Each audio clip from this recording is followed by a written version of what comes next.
কৃষ্ণ হরি বলে সুদীগুর ভক্তমণ্ডলী, সকল ভক্তবৃন্দে শ্রীরাঙ্গা রাতুল চরণী আমি কদমের শত কোটি দণ্ডবোধ প্রণাম ভক্তি গ্রহণ করবেন। হরে কৃষ্ণ।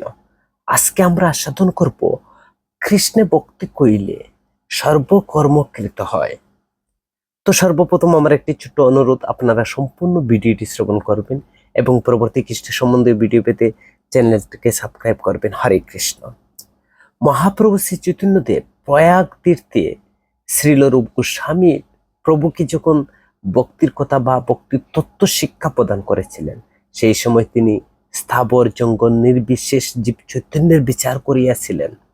9 লক্ষ প্রকার জলজ জন্তু, 20 লক্ষ রকমের বৃক্ষ আদি জীব, 11 লক্ষ রকমের কৃমি কীট, 10 লক্ষ রকমের পক্ষী জাতি, 30 লক্ষ রকমের পশু জাতি এবং 4 লক্ষ রকমের মনুষ্য জাতি, মোট সর্ব যে 84 লক্ষ রকমের জীব, নিশ্চয়ের মধ্যে মনুষ্য জাতি অল্প সংখ্যক।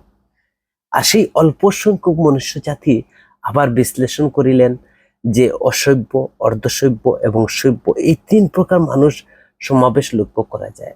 তাহার মধ্যে সভ্য জাতি বলিয়া পরিচিত বহু মনুষ্যই সকল প্রকার নিয়ম অনুষ্ঠান বাদ দিয়ে জীবের তথাকথিত স্ফূর্তি করিবার উদ্দেশ্যে প্রায় অসভ্য জাতির মতো কেবল উশৃঙ্খল পরিবেশনকারী। ইন্দ্রিয় তৃপ্তি সাধনে তাহাদের প্রধান উদ্দেশ্য। ইন্দ্রিয়গুলোর সেবা এবং তাহাদিগকে তোয়াজ করিয়া বেশ কার্যক্রম রাখাই তাহাদের একমাত্র লক্ষ্য। এমনকি 80 বর্ষে বৃদ্ধ নিজ ইন্দ্রিয়গুলো সতেজ রাখিবার জন্য আধুনিক চিকিৎসা অনুযায়ী বাদরের শিরা বিশেষ নিজ শরীরে নিয়োগ করিয়া পুনর্জীবন ফিরিয়া পাইবার চেষ্টা করিতেছে। তো এই প্রকার ইন্দ্রিয় তৃপ্তি মানুষের সমাজ জানে না যে ইন্দ্রিয় অপেক্ষা বহুগুণের শ্রেষ্ঠ মন, আর মন অপেক্ষায় বহুগুণে শ্রেষ্ঠ হচ্ছে বুদ্ধি, আর এই বুদ্ধির পশ্চাতে যে বহুগুণের শ্রেষ্ঠ শুদ্ধ অহংকার আছে, তাহাই আত্মার আবরণ। আর সেই প্রকার আত্মার অনুসন্ধান করিতে হইলে কেবল উশৃঙ্খল ইন্দ্রিয় তৃপ্তি প্রদানকারী ব্যক্তিগণ চিরদিনই পশ্চাতে থাকিবে। কেননা ইন্দ্রিয় তৃপ্তিকারী ব্যক্তিগণ পশু জাতির মধ্যে গণ্য, কারণ মনুষ্য জাতির ইন্দ্রিয় তৃপ্তি ব্যতীত আর অনেক বেশি গুরুত্বর কার্য আছে, যাহার জন্য যে সকল জাতির শ্রেষ্ঠ বলিয়া গণ্য। তজ্জন্য কিছু কিছু লোক জীবনের গুরুত্ব বুঝিয়া উশৃঙ্খল প্রশ্রয় না দিয়া মহাজনের প্রদর্শিত নিয়ম অনুসারে জীবনযাপন করিয়া জীবনের প্রধান উদ্দেশ্য সাধনে ব্রতী হন। জীব চৈতন্য অনাদিকাল হইতে বহু ইতর্জনী ভ্রমণ করিতে করিতে নিজ নিজ কর্ম অনুসারে ক্রমবিকাশ পন্থায় বহু জন্মের পরে বহু ভাগ্যে এই মনুষ্য শরীর প্রাপ্ত হয়। আর মনুষ্যের মধ্যে কীট পতঙ্গ, পশু পক্ষীর শরীরে জীব চৈতন্য অত্যন্ত আচ্ছাদিত তাকে বলিয়ে তাহাদের ইন্দ্রিয় ধর্মবল প্রবল। আর মনুষ্য জীবনে কতগুলো ব্যক্তি ইন্দ্রিয় ধর্ম হইতে কিছু বিরত থাকিয়া জগতের মহাপুরুষ, যোগী, জ্ঞানী, দার্শনিক, বৈজ্ঞানিক প্রভৃতি বলিয়া পরিচিত হইয়া ইন্দ্রিয় হইতে শ্রেষ্ঠ যে মন, আর সেই মনোধর্মে বা তাহার অপেক্ষায় শ্রেষ্ঠ যে বুদ্ধি, আর বুদ্ধি ধর্মে নিযুক্ত থাকে না। বুদ্ধি অপেক্ষায় যে জীব চৈতন্য, আর সেই চৈতন্য ধর্মে নিযুক্ত থাকার নামই হচ্ছে চৈতন্য ধর্ম বা সনাতন ধর্ম বা জৈব ধর্ম প্রায় বলে থাকেন। তো চেতন ধর্ম ব্যতীত চল ধর্ম বা অন্য তদ্রূপ যে সকল ধর্ম আছে, তাহাতে পশু ধর্মের প্রাথমিক প্রয়োজন আহার, নিদ্রা, ভয় এবং মৈথুন আদি কার্য তরতম্য হিসাবে দৃষ্ট হইয়া থাকে।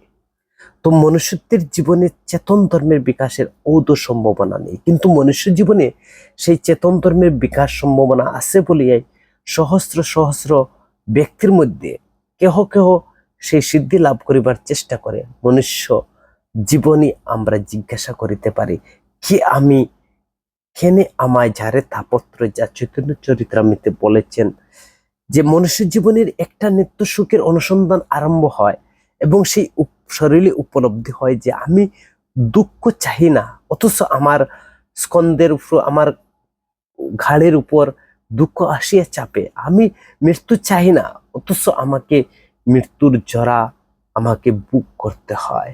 জোর করিয়া আমাকে মৃত্যু করায় কে? আমি জরা চাই না, অথচ যৌবনের পরেই জরা আসিয়া আমাকে বৃদ্ধ বানিয়ে দেয়। আমি রোগ সুখ হইতে মুক্ত থাকিতে চেষ্টা করি, তাহলে আমাকে রোগও আমাকে ছাড়ে না। অধিকাংশ লোকেরাই এইসব দুঃখ দৈন্য থাকার সত্ত্বেও মনুষ্য জীবনকে সুখের করিবার বহু চেষ্টা করে।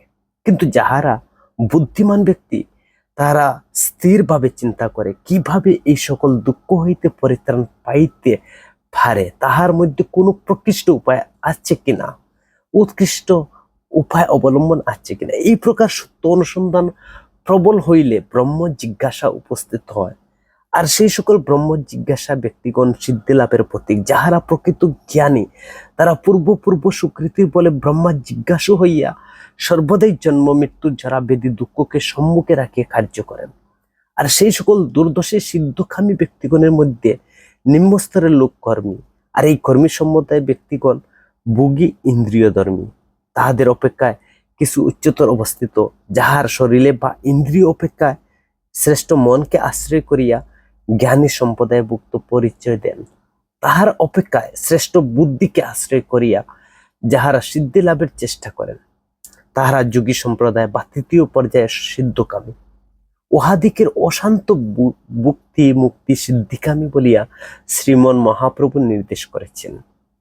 এই সকল ব্যক্তির গণের মধ্যে যাহারা জড় অভিমান ত্যাগ করিয়া মুক্ত হইয়াছেন এবং শরীর মন বুদ্ধি জড় অহংকার ত্যাগ করিয়া আত্মধর্মে উপস্থিত তথা মুক্ত হইয়াছেন, মাত্র ভগবান শ্রীকৃষ্ণ তত্ত্ব বুঝিতে বা জানিতে পারেন, সেই সকল কৃষ্ণ তত্ত্ববিদগণ যে কোনো অবস্থায় থাকুক না কেন, তাহারাই হচ্ছেন জগৎ গুরু। চৈতন্য চরিতামৃতে বলছেন, কিবা বিপ্র কিবা নিঃস্বী শূদ্র কেনে নয়, আর যেই কৃষ্ণ তত্ত্ববেত্তা সেই গুরু হয়। তো কর্মী সম্প্রদায় জ্ঞানী সম্প্রদায় ব্যক্তিগণ কৃষ্ণ তত্ত্ব বুঝেন না, ভক্তি তত্ত্ব বা ভক্তির কথা বুঝেন না। আর এই সকল মূল কর্মী সম্প্রদায় ভগবান শ্রীকৃষ্ণের সাধারণ মানুষ বলিয়ে অবজ্ঞাবশত গীতার কদর্য করিয়া থাকেন। কলিকালে হতাশ হত জ্ঞান মনুষ্যগণ সকল বিষয়ে দিন দরিদ্র হইয়া পশু জীবনের যে প্রাথমিক আবশ্যক আহার নিদ্রা বয় মৈথুন, তাহাতে সকলে সময় নষ্ট করিয়া মুক্ত অবস্থায় কৃষ্ণ তত্ত্ব জানা তো দূরের কথা, সাম্যকভাবে কর্ম জ্ঞান চর্চার সময় পায় না। শাস্ত্রবিহিত কর্ম জ্ঞান দ্বারা যে চিত্ত শুদ্ধির ব্যবস্থা আছে, তোর দ্বারা কৃষ্ণ তত্ত্ব বুঝিবার যে কিছু কিছু শক্তি লাভ হয়। জ্ঞানের শেষ কথা, ব্রহ্মভূত অবস্থা প্রাপ্তি হইলে তারপর কৃষ্ণ ভক্তি লাভের অবস্থা পরিবর্তিত হয়।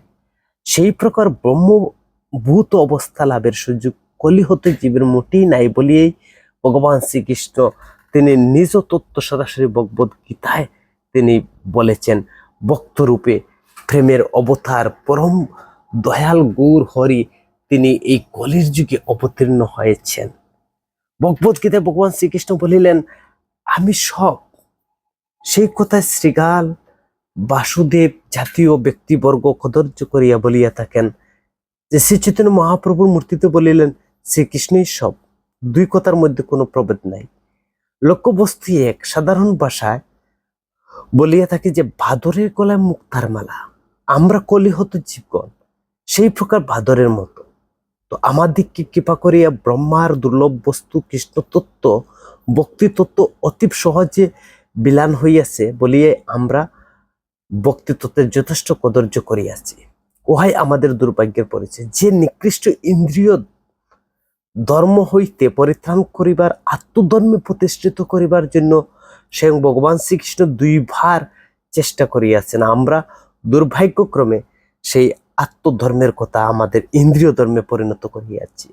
অল্প বুদ্ধি শিশুর নিকট যেমন একটি রঙিন কাঁচের পুতুল আর একটি স্বচ্ছ হীরাখণ্ড উপস্থিত করিলে শিশু যেমন হীরাখণ্ডকে ভাত দিয়া কাচের পুতুলটি গ্রহণ করবে, সেইরূপ কলিহত অল্প বুদ্ধি মনুষ্য জাতি স্বচ্ছ হীরকখণ্ড যে ভক্তির কথা বা শ্রীকৃষ্ণ, তাহাকে হতাদর করিয়া রঙিন খাস খণ্ড যেমন কর্ম আর সূক্ষ্ম জ্ঞান তাহাই গ্রহণ করিয়াছেন। অল্প বুদ্ধি শিশুগণ যেমন বুঝিতে পারে না যে স্বচ্ছ হীরকখণ্ডের মধ্যে শত সহস্র রঙিন পুতুল অনুসৃত রয়েছে, সেই প্রকার অল্প বুদ্ধি ব্যক্তিগণ বুঝে না যে কৃষ্ণের ভক্তি করিলে সর্বকর্মকৃত হয়। যাহারা কৃষ্ণ তত্ত্ব বা ভক্তি তত্ত্ব বুঝেন, তাহারাই তো কর্ম জ্ঞান যোগ, দান, তপ, জপ সকল তত্ত্বই সর্বভূত জানেন। ভাগবতে এই সম্পর্কে সিদ্ধান্ত করিয়াছেন যে কর্ম, তপস্যা, জ্ঞান, বৈরাগ্য, যোগ, দান, ধর্ম, অন্যান্য শ্রেয় সাধক বা সাধন সমূহ দ্বারা জগতে যাহা কিছু লব্ধ হয় মদীয় ভক্তির দ্বারা তা অনায়াসে প্রাপ্ত হইয়া থাকে, যা ভাগবত একাদশ স্কন্ধের 20 অধ্যায় 32 এবং 33 নং শ্লোকে বর্ণনা করা রয়েছেন যে ভগবান শ্রীকৃষ্ণ হচ্ছেন যে পরম তত্ত্ব।